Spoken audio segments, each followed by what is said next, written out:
আমন্ত্রণ জানাচ্ছি crown cement 10-এর কথা দেশের কথা। এই অনুষ্ঠানে উপস্থাপনা আছি আমি সিনহাইম সাঈদ। সুপ্রিয় দর্শক, আজকের বিষয়বস্তু হচ্ছে প্রধানমন্ত্রী তারেক রহমানের চীন ও মালয়েশিয়া সফর। আর এই বিষয়ে আলোচনা করার জন্য আমন্ত্রণ জানিয়েছি। আমার বায়ে আছেন শেখ আব্দুর রশিদ, সাবেক মন্ত্রিপরিষদ সচিব, এবং আমার ডানে আছেন জনাব এ কে এম পাটোয়ারি, গণমাধ্যম ব্যক্তিত্ব, এবং সর্বশেষ ডানে আছেন Mohsin Rashid, advocate supreme court. আমি শুরুতেই জনাব মহসিন রশিদ, আপনার কাছে আমার সবিনয় প্রশ্ন, এই সফরটাকে আপনি কীভাবে দেখছেন? ইতিবাচক। উনি নতুন প্রধানমন্ত্রী হয়েছেন, ওনার আগের কোনো অভিজ্ঞতা নাই, কোনো হেড অফ গভর্নমেন্ট বা হেড অফ স্টেটের সাথে কথা বলার বা দেশের যে প্রবলেমসগুলি আছে বা ওদের কথা শোনার। সো আমি মনে করি যে জিনিসটা হয়েছে এই সফরে, আমি ওনার বডি ল্যাঙ্গুয়েজ যেটা দেখেছি সেটা খুব কনফিডেন্ট মনে হয়েছে প্রধানমন্ত্রীকে। সাবস্টেন্স যেটা আছে সেটা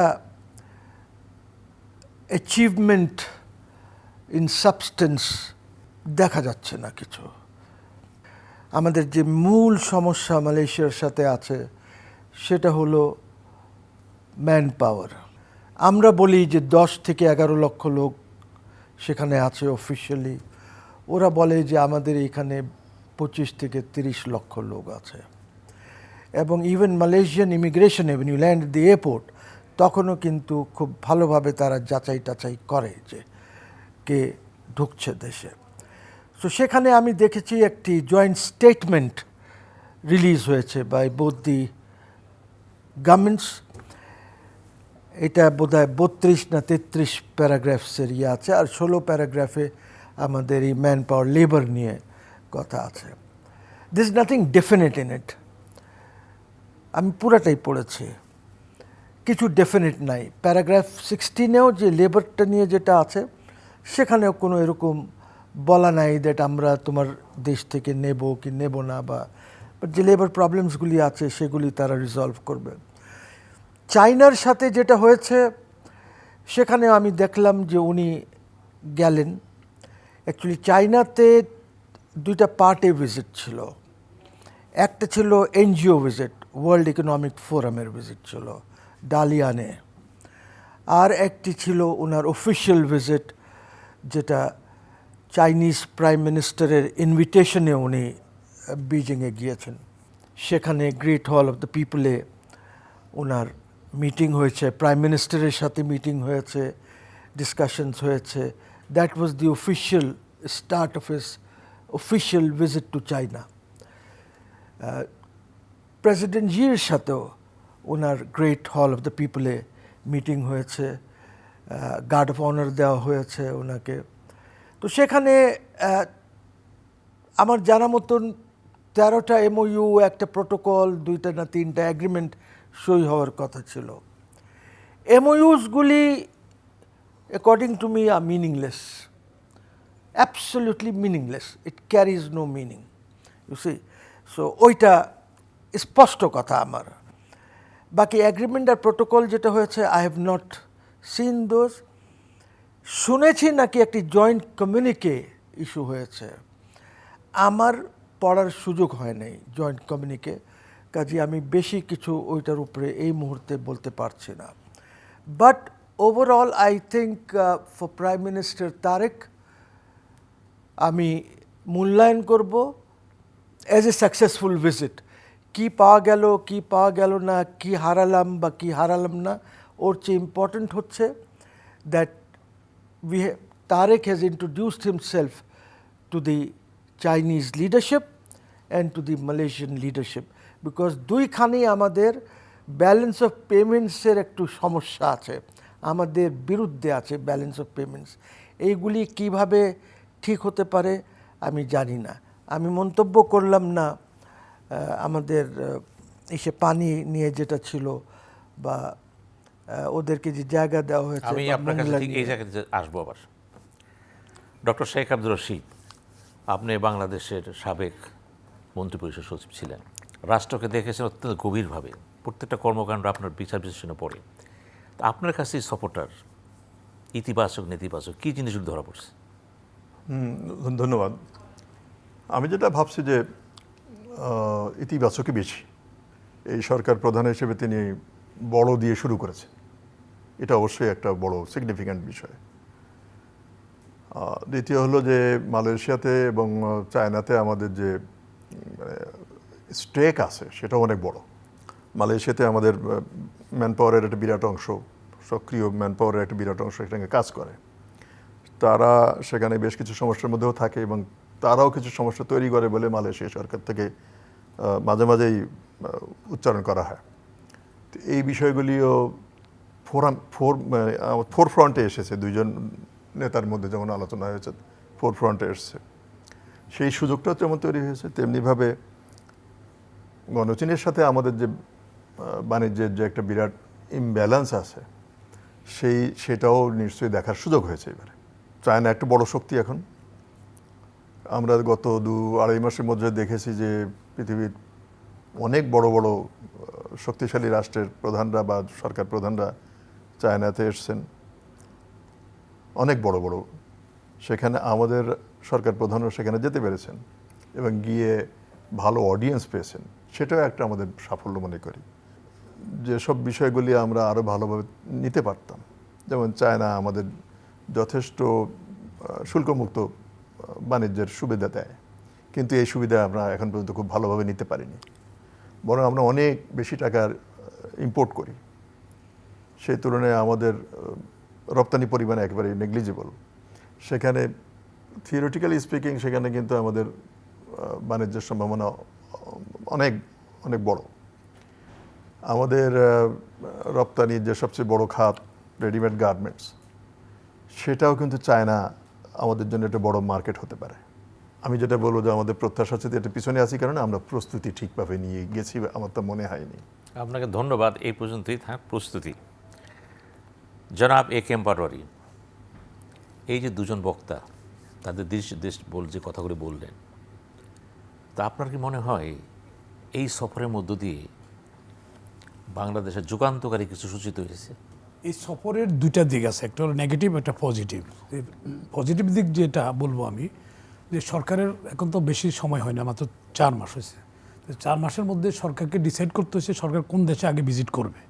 এই দেশের অনেক আকাঙ্ক্ষা ছিল যেই সময় আমাদের এখানে পুশব্যাক করা হচ্ছে, সেই সময় যদি ভারতকে আমরা চয়েস করি তাহলে একটা ব্যাড মেসেজ যেত, এবং আমাদের যে সার্বভৌমত্ব, আমাদের যে ব্যক্তিত্বের স্বাতন্ত্রতা, সেটা বজায় থাকতো না। তারেক রহমান সাহেব ওনাকে যারা অ্যাডভাইস করছে যে চায়নাকে চয়েস করে নিচ্ছে, মালয়েশিয়া চয়েস করে নিচ্ছে, এটা সঠিক সিদ্ধান্ত নিছে। কারণ ভারতকে একটা মেসেজ দেওয়া দরকার ছিল যে না, আমাদের এই বাঙালি জাতিকে দাবাই রাখার জাতি না এরা। ওই সময় আমাদের লগে বন্ধুত্বর মতো আচরণ করলে আমি তার বাড়িতে ভিজিট করব। সে যদি আমার সাথে শত্রুর মতো আচরণ করে, তার বাড়িতে আমি কেন দেখা করতে যাব? এটাগুলো একটা সাইড। আরেকটা সাইড হলো যেটা করতে পারতো, যে একটা বন্ধুর বাসায় গেলে মিষ্টি নিয়ে যায়, এটা নিয়ে সেটা নিয়ে যায়। তা আমাদের তো নেওয়ার মতো কিছুই নেই, কিন্তু আমাদের এখন সিজন ছিল কাঁঠালের আমের। আমরা কাঁঠাল কূটনীতি করতে পারতাম, এটা যদি ইনক্লুড করা হইতো আরও সুন্দর হইতো, আরও আন্তরিকতা বাড়তো। তো সেটা আমরা করতে পারিনি, কারণ আমাদের এখানে যারা এই প্রোগ্রামগুলি করছে তাদের এখানে তাদের দুর্বলতা। আর দ্বিতীয়ত হলো যে আমরা এখানে গেছি অ্যাট এ গ্যালেন্স আমরা কী পাইছি, সেটা হলো আমাদের এখানে এমনিও তো একটা সান্ত্বনা পুরস্কার। আমার বাসায় যদি আপনার বাসায় আমি যাই, দেখবো আমি, আচ্ছা চেষ্টা করব, সেটা এক কথা।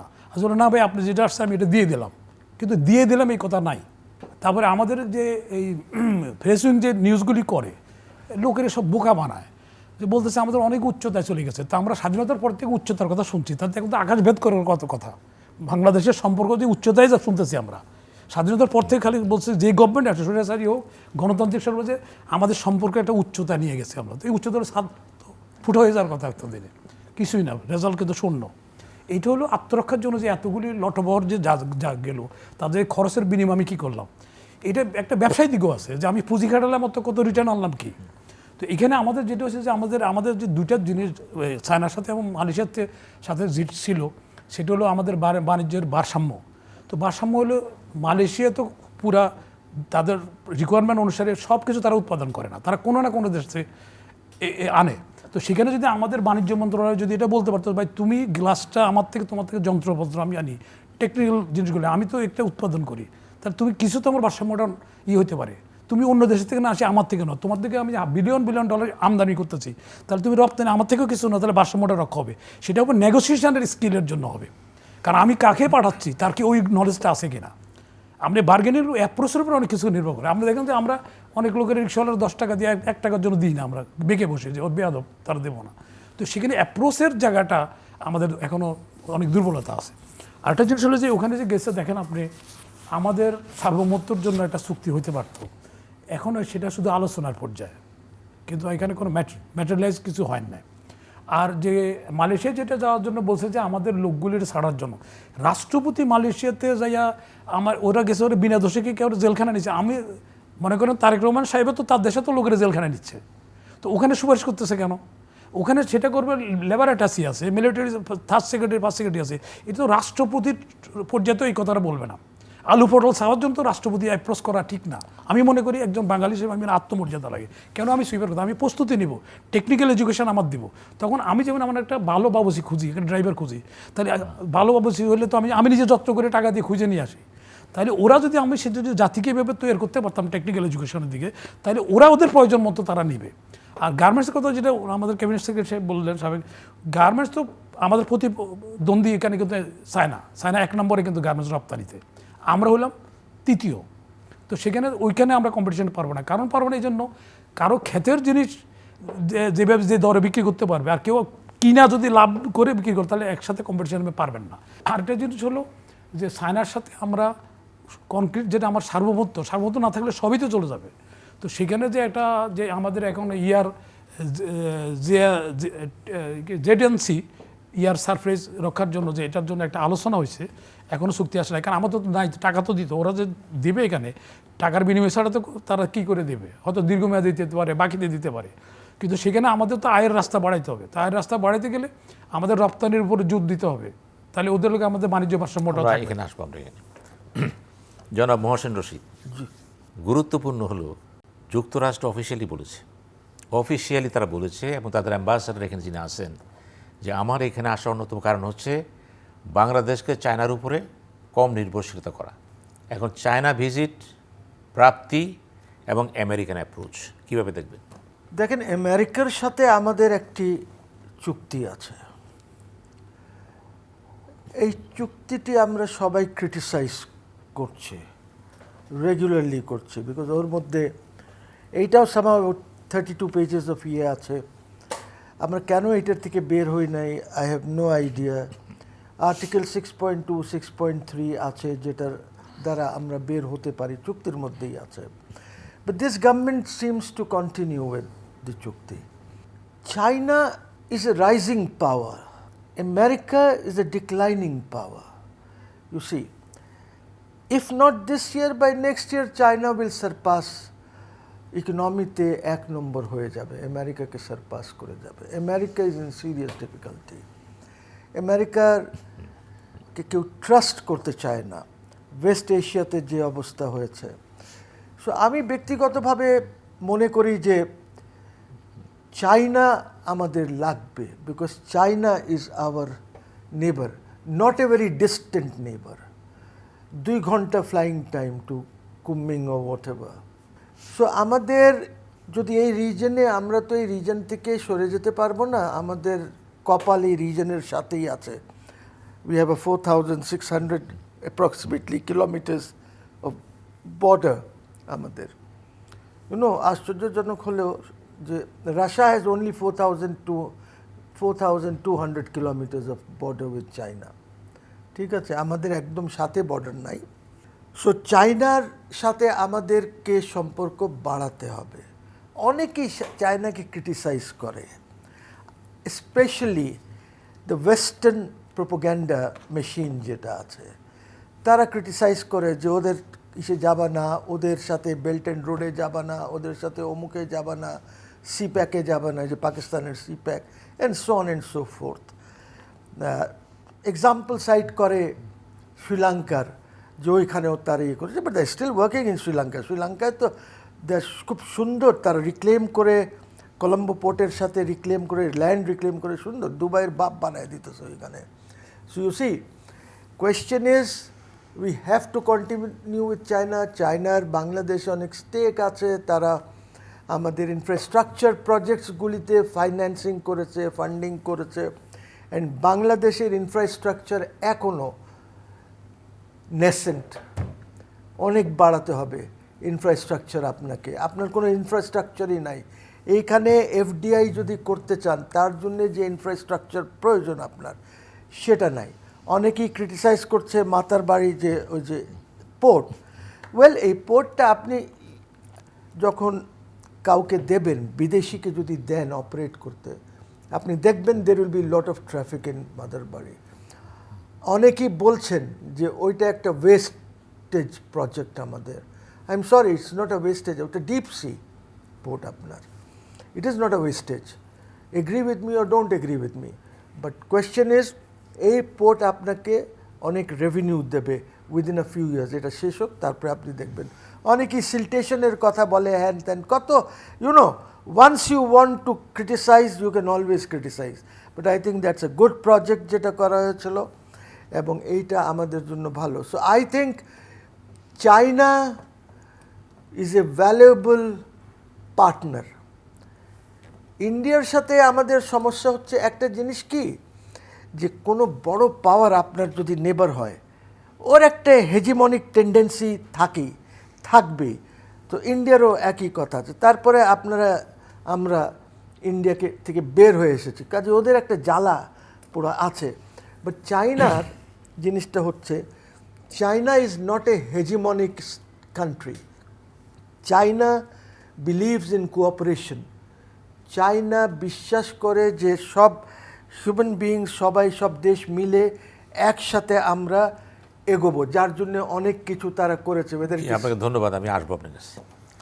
ডক্টর শেখ আব্দুর রশিদ, এই ভিজিটের মধ্য দিয়ে একটা জিনিস আমাদের সামনে চলে এসেছে, যে চাইনিজ প্রেসিডেন্টের সাথে যখন আমাদের প্রধানমন্ত্রী তারেক রহমানের কথাবার্তা হলো, তিনি একটি প্রস্তাব দিয়েছেন। সেটা হলো চায়না, বাংলাদেশ, মায়ানমার, চায়নার একটা করিডোর, ইকোনমি করিডোর। এটা বাস্তবতা কীভাবে দেখছেন আপনি?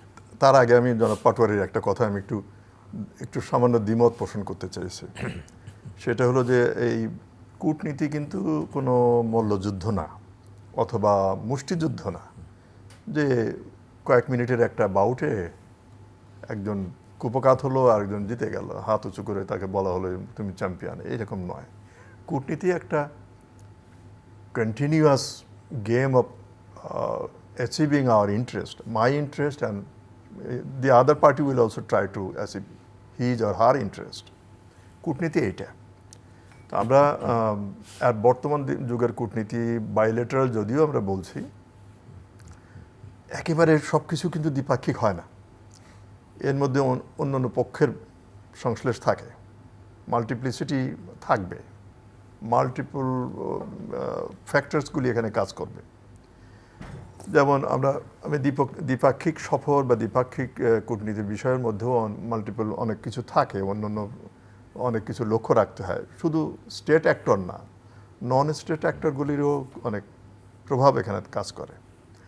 যেমন ওয়ার্ল্ড ব্যাংকের কী মনোভাব, সেটা আমাদের নজর রাখতে হয়, ইন্টারন্যাশনাল মনিটারি ফান্ডের উপরে নজর রাখতে হয়, বা আমাদের জন্য ইসলামিক ডেভেলপমেন্ট ব্যাংক সেটাও আছে, আমাদের অন্যান্য ব্যবসায়িক পার্টনার আছে, ইউরোপিয়ান ইউনিয়ন বা অন্যান্যরা আছে, আমাদের একজন বড় ডেভেলপমেন্ট পার্টনার জাপান আছে, তাদের মনোভাব কী সেদিকে, এই সব কিছু লক্ষ্য রেখেই কিন্তু কূটনীতি চালানো হবে। এই একটা সফর থেকে তাৎক্ষণিকভাবে আমরা কি পেলাম সেখানেই আমরা কিন্তু সব আমাদের নজর রাখবো না, বরং আমাদের অনেক কিছু এই যেটা প্রকাশ হয়নি, যেটা প্রচার হয়নি, সেটা হতে পারে অনেক সিগনিফিক্যান্ট, অনেক কিছু হতে পারে। আমরা সেইভাবে আশা করতে থাকবো। এবার আপনার প্রশ্নে আসি, যে একটা লিঙ্ক প্রস্তাব করা হয়েছে, আমরা জানতে পারলাম যে চায়না এবং তার সাথে বর্ডার আছে মিয়ানমার, এবং মিয়ানমারের সাথে বর্ডার বাংলাদেশের। আমরা দেখেছি যে আমাদের বাংলাদেশের বর্ডার, যেটা অ্যাডভোকেট রশিদ যেটা বললেন, যে 4100 কিলোমিটার বর্ডার আমাদের অন্য একটা বড় নেইবারের সাথে। সামান্য কিছু বর্ডার আছে আমাদের মিয়ানমারের সাথে, ওই দেশটার মিয়ানমারের সাথে চায়নারও বর্ডার আছে। তো যেহেতু চায়নাকে ডিরেক্ট অ্যাক্সেস দেওয়া খুব সুদূর পড়া হতো আমাদের এই অন্য অন্য বড় নেইবারের মধ্যে, মানে আমাদের অন্যান্য যে বন্ধু প্রতিম যে রাষ্ট্রগুলি আছে নেপাল বা ভুটান, সেখান থেকেই আমরা কোনো কানেক্টিভিটি করতে পারিনি আজ পর্যন্ত। আর চায়না তো ওই দেশের সাথে বৈরী সম্পর্কে যুক্ত, সুতরাং চায়না ওখানে কোনো রকম অ্যাক্সেস পাবে আমরা আশা করতে পারি না। সেদিক দিয়ে দ্বিতীয় অপশনটা হলো মায়ানমারের মধ্যে দিয়ে আসা। যদি এখানে আমাদের একটা খুব সহজে চলাচল করার একটা পথ থাকে, তাহলে তো আমাদের জিনিসের পণ্যের আদান প্রদান হবে, মানুষের যাওয়া আসা সহজ হবে। কিন্তু এক্ষেত্রে সবার নিজের নিজের স্বার্থটা দেখতে হবে। বাংলাদেশের স্বার্থ এখানে জড়িত আছে। বাংলাদেশ মায়ানমারের সাথে যে খুব ভালো বন্ধুত্বপূর্ণ সম্পর্কের মধ্যে থাকতে পারছে তা না, কারণ বাংলাদেশের ভূমির অভ্যন্তরে মায়ানমারের একটা বড় জনগোষ্ঠীকে তারা জোর করে পাঠিয়ে দিয়েছে, সেটার বড় একটা দুষ্ট ক্ষতের মতো আমাদের মধ্যে অবস্থান করছে। এটার সমস্যার সমাধান যদি মায়ানমার সরকার একটা গুডউইলের জেস্টার দেখায়, তখন হয়তো দেখা যাবে যে আমরা এগিয়ে যেতে পারি। তো চায়না যদি সেই লিভারেজটা ব্যবহার করে মিয়ানমারের উপরে, যে ওই লোকগুলিকে তাদের লোকগুলিকে তারা ফেরত নিয়ে নিক, তাহলে আমরা মনে করতে পারবো যে হ্যাঁ, এই ধরনের একটা করিডোর নয়, একটা লিঙ্কেজ, এটা করিডোর বলে একটা ন্যারো একটা মিনিং মনে হয়, একটা লিঙ্কেজ হবে। আমাদের এখান থেকে আমরা শুরু করলে শুধু চায়নায় থেমে থাকবো না, তখন আমরা মঙ্গোলিয়া যেতে পারবো, তখন আমরা কোরিয়ায় যেতে পারবো, আমরা রাশিয়ায় যেতে পারবো। এই সুযোগটা তখন তৈরি হয়ে যাবে। এমনকি ওই মধ্য এশিয়ার যেসব রিপাবলিকগুলি আছে সেখানে আমরা যেতে পারবো। সেটাতে আমি মনে করি খুবই ভালো একটা ইনিশিয়েটিভ হবে। তবে অবশ্যই এটা পারস্পরিক স্বার্থগুলি দেখতে হবে, আমাদের বাংলাদেশের স্বার্থ যেন কোনোভাবে ক্ষুণ্ণ না হয় সেটা দেখতে হবে, এবং আমরা অন্য কোনো দরজাগুলি বন্ধ করবো না, অন্য জানালাগুলিও বন্ধ করবো না। ধন্যবাদ। জনাব এ কে এম পাটোয়ারি, মূল কথা তো একটাই, এই যে ইকোনমিক করিডোর কথা বলা হয়েছে, চায়না প্রস্তাব দিয়েছে। আমরা জানি এর আগেও কিন্তু BCIM একটা পথ ছিল, সেটা ভারত, চায়না, মায়ানমার, বাংলাদেশ। যেহেতু বাংলাদেশ দক্ষিণ পূর্ব এশিয়ার একদম কানেক্টিভ পয়েন্ট আছে, মায়ানমারও আছে, এবং আসিয়ানের সদস্য হওয়ার ব্যাপারে মালয়েশিয়া বলেছে আমাদেরকে সমর্থন করবে। সবই ঠিক আছে, বাস্তবতা কী বলে? ধন্যবাদ। দেখেন, আমি রশিদ ভাই যেটা বলছে, আমি যখন একটা জায়গায় যাব, আমার একটা এজেন্ডা থাকবে, পারপাস থাকবে। তো পারপাসের ব্যাপারে আমার প্রায়োরিটি থাকবে। তিনটা কথা এখানে, যেখানে যাচ্ছি আমি কী উদ্দেশ্যে, আমি কি অর্জন করতে গেলে আমার প্রায়োরিটি কোনটা। আমি 10টা চাইলে 10টা দিবে না, তো একটা দিলে তো আমার প্রায়োরিটাইজ করতে হবে আগে। তাহলে আমার এখানে কী কী প্রয়োজন, চায়নার থেকে আমার কী প্রয়োজন, যার কাছে টাকা আছে, ক্ষমতা আছে, তার পিছনে যাইতে হবে। কারণ আমরা তো স্বনির্ভর না, আমরা তো এদের লোন ওদের লোন, আমাদের প্রজেক্টগুলি বড় প্রজেক্টগুলি চায়না ফাইন্যান্স করতেছে। আপনি দেখেন, আমাদের প্রধানমন্ত্রী মানে মিটিংয়ের 3 ঘন্টা আগে হুং সেনের সাথে মিটিং হয়েছে। ওই লাল গাছ দিয়েছে, ওইটার আগে দিয়েছে, ওইটার মধ্যে চলছে। কিন্তু হুং সেন কী করছে, হুং সেনের ফার্স্ট প্রায়োরিটি বলছে যে ফিশ করিডোর, তারপরে আপনার রাইস করিডোর, মানে ওর যে আইটেম ওয়াইজ করিডোর চাইছে তারা, এবং সেটা চায়না অ্যাপ্রুভ করছে। তাহলে আমাদের তো কোনো সম্পদ নেই, আমাদের ম্যান পাওয়ার তো ওদের তো সারপ্লাস আছে। তারপরে AI প্রজেক্টে ভবিষ্যতে লাগবে না, কারণ এখন আমার এই বাইস্তি সে অপারেশন করার সময় AI প্রজেক্ট করতেছে, বলছে আঙ্কেল আমরা হাত দিলে হাত কাঁপে, কিন্তু AI ওই যে রোবট চলে আসছে, তাহলে আমার ম্যান পাওয়ার সেটারও মার্কেট চলে যাবো গা। তাহলে আমাদের যারা নীতি নির্ধারণ এখন থেকে ভাবতে হবে, ভবিষ্যতে যে কম্পিউটারে যেগুলি আসতেছে, AI অনেকগুলি কারখানার লোকজন কমে আসতেছে, এখন ওইসব রোবটে কাজ করতেছে। তাহলে আমার যে সম্পদ আছে আর আমার যেটা উত্তোলন করে না, যেটা মাটির নিচে যেটা আছে, তাহলে আমরা প্রায়োরিটির মধ্যে ওটা রাখা উচিত ছিল যে চায়নাকে আমাদের মিনারেল রিসোর্স উত্তোলন করবে। আমরা টিউবওয়েল ইয়ে করলে সেখান থেকে তেল বাইরে হইতেছে, অথচ আমাদের রাজনীতির সততার কারণে এগুলি আগে হয় নাই। তারপরে আমাদের লোকগুলি ওটা নিয়ে বেশি ব্যস্ত আছে। যেমন আমাদের এর আগে শেখ হাসিনা বলছে ওনাকে দিল্লি হাউসে রাখছে, ওনাকে দিল্লি হাউসে না তো গাছের তলাতে রাখলো, সেটা বিষয় না। বিষয় যদি আমার কিছু পানি দিত, চুক্তিটা কয়েক কলসি পানি দিলে সেটা আমার জন্য লাভজনক হইতো।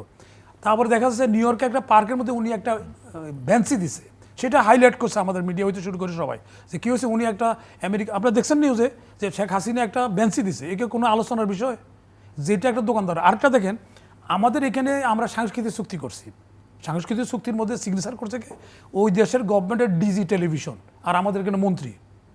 এটা তো আত্মমর্যাদা, কী করে সিগনেচার করে একটা মন্ত্রী? আমাদেরকে ডিজি বললাম গোড়াটা নিতে পারতো না? সেখানে আমাদের আমরা স্বপন সাহেব সাইন করছে, ডিজির অ্যাগেনস্টে সাইন করছে আর কে? আমাদের মন্ত্রী। তো এগুলি হচ্ছে কেন? তারেক সাহেব তো দোষ না, এই প্ল্যান যেটা করছে প্রোগ্রামটা আশেপাশে যারা আছে ওদের অযোগ্যতার কারণে এগুলি হচ্ছে। আর আপনি কী পাবেন আর প্রায়োরিটি এইটা নির্ধারণ করতে হবে। আর আমাদের এখন সার্বভৌমত্ব হুমকি, সেখানে আমাদের যুদ্ধ অস্ত্র এগুলি কিনতে হবে, কিন্তু হলো সেটা বাকিতে ওরা দিতে চাচ্ছে। আমাদের সবচেয়ে বড় অর্জন যেটা আছে সেটা হলো আমেরিকা চায়না বলছে সব সময় আমরা তোমাদের পাশে আছি। আমাদের পাশে তো কেউ নাই। আমেরিকা আধা আছে আধা নাই, ওই সিপোর্ট দিলে আছে নাহলে নাই, ওখানে রাস্তা দিলে আছে তাহলে নাই। কিন্তু এই বিনা শর্তে চায়না বলছে, আমি কিন্তু বলি নাই যে ওখানে কিছুই হয় নাই, বলছে যে যেটা হতে পারতো, যেটা আমার আলোচনার মধ্যে টেবিলে ওটা শর্ত এগুলি নিতে প্রিপেয়ার্ড হয়ে যাওয়া উচিত ছিল। আমাদের গতানুগতিক আমরা দেখেছি বিরিয়ানি রান্না শেখার জন্য চলে যাচ্ছে বাইরে, আমরা দেখি কি এসি চালানোর জন্য বাইরে ট্রেনিংয়ের জন্য যাচ্ছে। তো এটা থেকে বেরিয়ে আসতে হবে, তো গরিব দেশ তো, টাকা তো অপচয় করা যাবে না। তাহলে সেখানে আমাদের একমাত্র বন্ধু রাষ্ট্র আছে, ওরা কিন্তু বন্ধু দেয়। যেমন পাকিস্তানে কারাকরম হাইওয়ে করছে, করে তাদের লোক সরাসরি, কারণ ভারতের মধ্যে দিয়ে তারা যাইতে দেয়, আমাদের ট্রাক যাইতে দেয় না। তাহলে আমাদের তো করিডোর কম্বিং থেকে আমরা একটা করিডোর চাইতে পারতাম, আমরা যে তোমরা করে দাও আমাদের লোক, আমরা আমাদের রাস্তাটুকু করে দিই, সেটাকে আমরা নিতে পারি না। আমাদের আলোচনার মধ্যে এটা ছিল না, কারণ আমাদের এখন খোলা বলে বলতে হবে। আমরা কোনো সরকার সমালোচনা না, সরকারকে হেল্প করতে চাই যে কী করা উচিত ছিল, কী করা অনুচিত ছিল, বা কী এর মধ্যে যোগ করা ছিল, কি যোগ করা হয় না, ভুল হয়েছে, যেন ভবিষ্যতে এটার জন্য করে। আমরা তো দেশটাকে ভালোবাসি, সরকার আরও সাকসেস হোক, সরকারের যাতে আরও কি করলে সরকার ভালো হবে, আমি মনে করি প্রধানমন্ত্রী এটা ভেবে দেখা দরকার। ধন্যবাদ জনাব মহসিন রশিদ। জি, আমরা শেষ পর্যায়ে এসে গেছি, জি। আপনার একটা কনক্লুসিভ মন্তব্য করেন। আমি যেটা বলছিলাম সেটা হলো যে এইখানে অনেক ডিসকাশন হয়েছে, প্রধানমন্ত্রী চায়না যাবেন না ইন্ডিয়া যাবেন। সো প্রধানমন্ত্রী যে কাজটি করেছেন যে উনি চায়নাও যান নাই, উনি ইন্ডিয়াতেও যান নাই, উনি মালয়েশিয়া প্রথমে মালয়েশিয়া গিয়েছেন অফিসিয়াল ভিজিটে, পরবর্তীতে উনি গিয়েছেন একটি NGO meeting, very big NGO, world economic forum, সেখানে গিয়েছেন। পরে উনি অফিসিয়াল একটা কথা বলি, দেখেন ওরা তো ভারতে মূল্যায়ন করে না। জিয়াউর রহমানের প্রথম ভিজিট ছিল ইন্ডিয়া, বেগম খালেদা জিয়ার প্রথম ভিজিটটা ছিল ইন্ডিয়া, সেটার মূল্যায়ন কিন্তু তারা করে নাই। এই ক্ষেত্রে এদেরকে বাদ দিয়ে, ইন্ডিয়াকে বাদ দিয়ে অন্য দেশে গেছে, এটা বলবো যে এটা পজিটিভ ছিল, একটা মেসেজ গেছে যে বাঙালির, আমি মনে করি। আমি ব্যক্তিগতভাবে মনে করি মেসেজ টেসেজ কিচ্ছু না। এগুলি ইন্ডিয়ার ভিজিট করতে হলে একটা আমাদের যে জয়েন্ট একটা কমিশন আছে, consultative commission, foreign ministers chair করে দুই দেশের, এইটা 22-এর পরে আর হয় নাই। ইন্ডিয়া যেতে হলে আমাদেরকে এই কমিশনটা, কনসালটেটিভ কমিশন যেটা আছে, এটার একটা মিটিং দরকার, because that is the process that it goes by. Second হচ্ছে ইন্ডিয়া আমাদের জন্য ইম্পর্ট্যান্ট ভিজিট, হয়তো উনি যাবেন ইনশাল্লাহ, সেটা হলো যে জয়েন্ট রিভার কমিশনের মিটিং হওয়া দরকার আমাদের। It is very important, because আমাদের চুক্তি শেষ হচ্ছে। জি, আপনি ভালো বলেছেন, joint river commission. Doctor Sheikh Abdur Rashid, আপনার জন্য মাত্র 30 সেকেন্ড, শেষ কথা। হ্যাঁ, আমি ওইটাই বলবো যে একটা ভিজিটেই আমাদের সব কিছু পাওনা হয়ে যাবে, আমি তা মনে করি না। আর একটা ভিজিটে আমাদের সব সম্ভাবনাও শেষ হয়ে যাচ্ছে, তাও না। আমাদের ভিজিট চলবে, আমাদের দেশেও অন্যান্য দেশের রাষ্ট্রপ্রধান, সরকার প্রধানরাও আসবেন। আমরা আমাদের স্বার্থ কতটুকু উদ্ধার করতে পারি, এই সভ্য সমাজে, সভ্য দুনিয়ায় কতটুকু মানে নীতিনিষ্ঠভাবে, কতটুকু শক্তিশালী উপায়ে, সেইটা আমাদের চেষ্টা করতে হবে এবং আমাদের নিজস্ব শক্তি বাড়াতে হবে। যেন পাটোয়ারির সাথে ধন্যবাদ। ধন্যবাদ ডক্টর এ.কে.এম. পাটোয়ারি এবং মহসিন রশিদ এবং ডক্টর শেখ আব্দুর রশিদ। দর্শক, আমরা আলোচনার শেষ পর্যায়ে আছি। আমরা যখন আলাপ করলাম, তিনজন বক্তা অত সুন্দরভাবে তাদের স্ব দৃষ্টিকোণ থেকে জাতীয় আন্তর্জাতিক প্রেক্ষাপটে, আঞ্চলিক প্রেক্ষাপটে তার ব্যাখ্যা দিলেন, বোঝার চেষ্টা করলেন, এবং তাদের মন্তব্যগুলো সম্পূর্ণ নিজস্ব মন্তব্য। আমরা শুধু এই মন্তব্যগুলো আপনার তুলে ধরলাম। আশা করি এর ভিতর থেকে আপনারা হয়তো যা বোঝার বুঝে নেবেন। ধন্যবাদ।